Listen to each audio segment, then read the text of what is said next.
Oke, assalamualaikum warahmatullahi wabarakatuh. Waalaikumsalam warahmatullahi wabarakatuh. Tabik pun. Iya pun. Halo guys, sekarang bersama Bunda Ulfa. Hari ini saya berada di Baradatu bersama teman-teman di PKG Banjit, ya, jenjang pendidikan anak usia dini. Ya, di sini ada Bunda Dewi. Halo.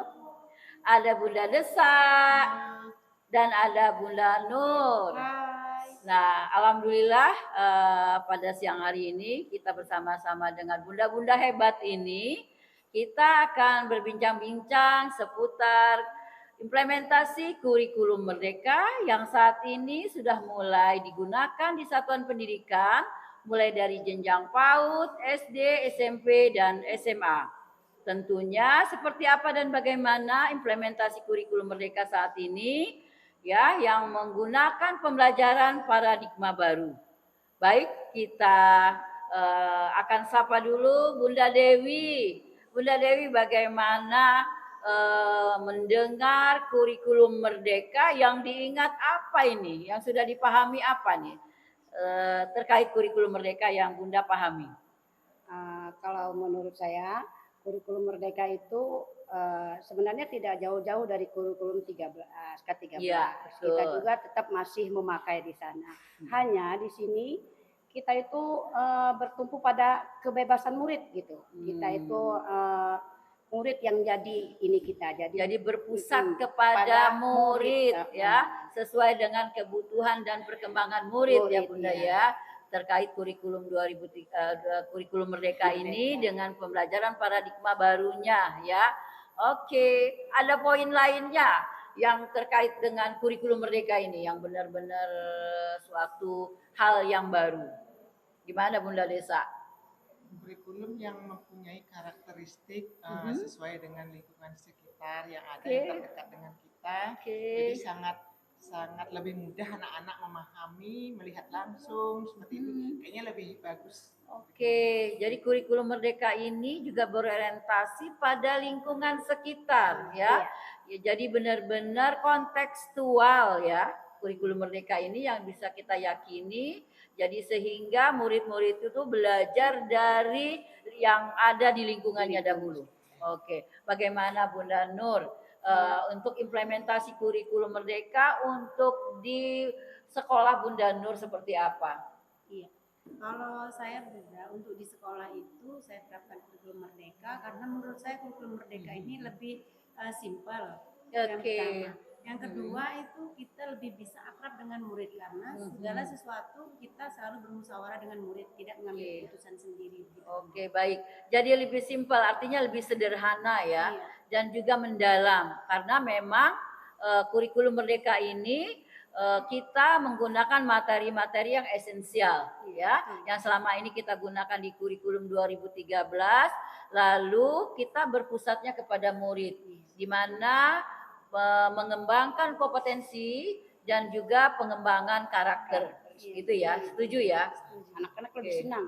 Kira-kira bunda-bunda semuanya di dalam implementasi kurikulum Merdeka ini menggunakan suatu teknologi enggak? Penting enggak? Karena kita harus mandiri nih. Kita menggunakan apa nih yang memudahkan kita untuk menerapkan kurikulum Merdeka? Bagaimana Bunda Dewi? Penting menggunakan teknologi, apalagi sekarang sesuai dengan zamannya. Nah, kalau saya pernah tuh, kami baru mencoba tuh menggunakan seperti alat tadi, proyektor gitu. Kita mengajak anak mengamati misalnya, kan kita nggak mungkin tuh kalau kayak pas transportasi mengadakan kereta api datang sementara tempat kita kan nggak ada kereta api. Betul. Kita munculkan gambarnya dari sana, nah, anak-anak melihat itu. Jadi sumber belajar kita bisa kita gunakan dengan menggunakan teknologi tadi, dengan menggunakan berbagai sumber belajar ya. Jadi guru lebih leluasan untuk menyampaikan materi-materi itu dibantu dengan berbagai media ya.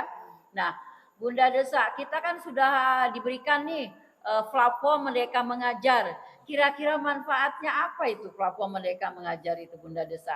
Manfaatnya kita bisa belajar dari platform Merdeka Mengajar itu, jadi nggak usah jauh-jauh perlu diklat dan lain-lain, bisa belajar dari platform tersebut, jadi bisa belajar dari rumah, bisa disambi di rumah sambil mendengarkan. Oh, luar biasa. Jadi manfaat platform Merdeka Mengajar itu untuk juga mengajar, untuk belajar, dan juga untuk berkarya. Betul nggak Bunda Nur? Iya, betul Oke, sekali. bagaimana terkait platform Merdeka Mengajar kita, Bunda Nur? Kalau menurut saya itu baik sekali Bu, karena di situ kita bisa membuka semua fitur-fitur kurikulum dari Merdeka itu, mulai dari struktur sampai dengan asesmen itu sudah lengkap di sana. Jadi kita nggak kesulitan lagi nih untuk mencari-cari perangkat pembelajaran begitu. Oke, luar biasa nih bunda-bunda, hebat pemahamannya ya. Dan ini harus dikomunikasikan dengan teman-teman kita yang ada di satuan pendidikan ya, agar kurikulum Merdeka bisa diimplementasikan melalui platform Merdeka Mengajar. Dan diperlukan nggak komunitas belajar nih? Perlu. Seperti apa perlunya? Kok diperlukan ini komunitas belajar agar bagaimana ini? Agar kita bisa saling berbagi. Seandainya tempat kita belum bisa, kita bisa menghubungi kawan yang satu, gitu. Bisa mengadakan minta sumber-sumber dari yang lain. Gitu. Jadi di sini kolaborasi diperlukan ya. Jadi kompetensi abad 21, komunikasi yang positif harus kita tingkatkan, lalu ada kolaborasi yang harus kita lakukan.